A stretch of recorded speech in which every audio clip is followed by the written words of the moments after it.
Bonjour, nous sommes donc l'association littéraire Fabien Boisson et c'est la 3e édition. Nous avons commencé un projet en 2012 avec une trentaine d'auteurs et nous avons continué à l'auditorium parce que nous estimons que le salon du livre accessible à tous manquait à Monaco. Toutes les stars sont là pour l'inauguration, dont moi. Les auteurs monégasques, les auteurs de Monaco et les auteurs de la région sont privilégiés. C'est l'occasion de montrer la culture du pays et puis qui s'étend de plus en plus à d'autres lieux, à d'autres écrivains et à d'autres pays. Ça c'est super bien.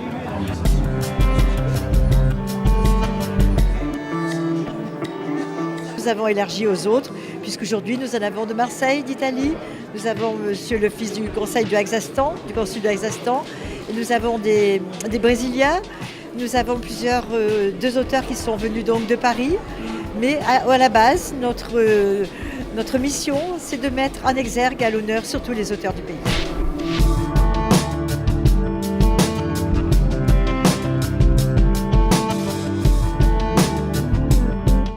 Je m'appelle Jacques Sédou-Clauzonne. Ce livre, je me suis bien amusé, explique ma vie au travers d'anecdotes qui sont souvent croustillantes. Chaque fois que j'ai fait des élections, j'ai écrit un livre, dont le dernier, magnifique, Monaco que faire. C'est un titre rouge et léninien. Mais parce qu'il faut que faire. Alors là, j'ai écrit ce livre parce qu'en fait, je voulais transmettre à tout le monde un grand message d'amour. Il est sûr qu'avec la patience et de la persévérance, on a, comme le dit aussi en haut de mon livre, la réalité de mes rêves. C'est-à-dire que la fille du Nord, le père de mineurs, est arrivé aujourd'hui à Monaco. J'en ai profité pour présenter aussi un ouvrage que j'avais écrit il y a 3 ans lors du centenaire du lycée Albert Ier. Pour retracer dans les grandes lignes, en une centaine de pages, les différentes étapes de la vie du lycée Albert Ier. C'est un témoignage qui, je crois, est intéressant à la fois pour les élèves et pour les adultes. Reflet d'un siècle de vie publique monégasque par des premières sélections en principauté de Monaco. J'espère pouvoir contribuer à faire connaître davantage votre vie locale politique. Voilà. Cet album, et puis alors bien sûr ça traite Manjou, mais vous l'avez compris puisque vous avez encore quelques résidus de monégasque, ça traite de la malbouffe des petits humains et donc la nôtre en particulier. Voilà. La légende de la baie des couleurs qui est sortie il y a 2 jours, le 15 mai. C'est un livre sur la Deuxième Guerre mondiale et l'occupation. La région niçoise a connu trois périodes, donc le régime de Vichy, les Italiens et les Allemands. Une autobiographie qui s'appelle « Vivre mode d'emploi ». C'est le parcours que j'ai eu pendant 25 ans dans les hôpitaux. 12 opérations, embolie pulmonaire, CIVD, hémorragie interne et cancer. Donc si je suis là aujourd'hui devant vous, c'est pour vous prouver qu'on peut s'en sortir. Mon livre s'appelle Aluka, la femme du ténor, et où je raconte ma vie d'artiste, de danseuse étoile, mariée pendant 25 ans avec un grand ténor, Vasile Moldoveanu.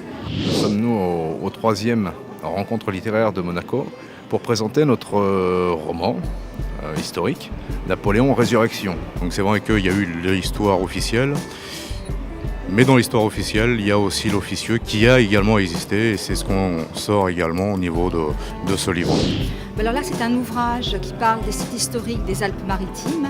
Donc ce sont un recueil d'aquarelles, il y a une 50aine d'aquarelles que nous avons réalisées, mon mari et moi. Nous sommes peintres, illustrateurs tous les deux. Il a dans ce livre André Verdet, mon carnet de voyage.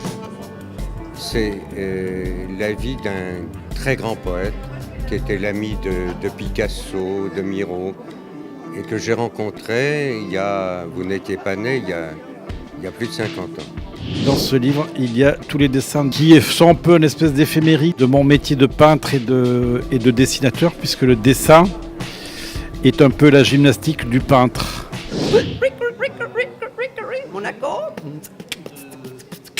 Quand on écrit le mot arbre, on se plante. Donc c'est un spectacle en fait qui raconte l'indécision de la vie, quoi. Rester enfant, passer adulte, toutes ces questions qui nous traversent.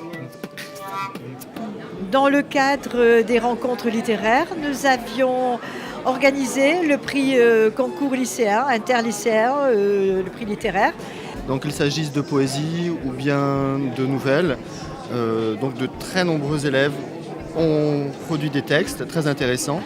Et donc ça a été un projet sur le long terme. Les élèves ont travaillé sur ces sujets depuis septembre et donc ils ont confié leur rédaction vers le mois de janvier-février. Nos élèves ont préféré 2 sujets sur les sujets proposés, l'utopie, puisqu'ils vivent dans une utopie, ils rêvent d'une utopie. Et le deuxième sujet, c'était les blessures de l'amitié, un sujet qui les concerne directement, vu leur âge, l'adolescence. Peut-on être consolé quand un ami nous a trahis ? C'est un des sujets qui leur a valu beaucoup d'efforts. Donc j'ai écrit ce poème, donc ça s'appelle Frères de cœur. C'était sur le thème de l'amitié. Et il se trouve que notre professeur de français nous a dit qu'il y avait un concours sur la base du volontariat. Donc je me suis dit pourquoi pas le présenter. Et j'ai voulu l'écrire pour exprimer vraiment ce que je ressentais intérieurement. J'ai voulu vraiment rendre hommage à quelqu'un. C'était un bon moyen d'exercice pour peut-être un métier futur.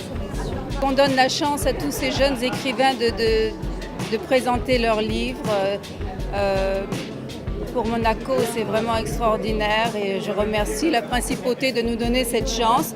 Notre association, outre les rencontres littéraires, et outre les rencontres interétudiants, enfin les concours interétudiants, nous faisons ponctuellement des séances de dédicaces, en général à la Galerie d'Art L'Entrepôt.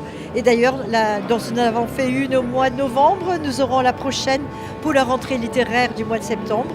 Ce sera sur l'art, la femme et la littérature, n'est-ce pas ? Et au mois de décembre, une sera préparée pour Camus, sur le thème inépuisable et particulièrement merveilleux d'Albert Camus. Voilà, c'est très bien. Bаюшки, баюшка, de l'église Спимляєність, Ной прекрасність, баюшки, баюшка.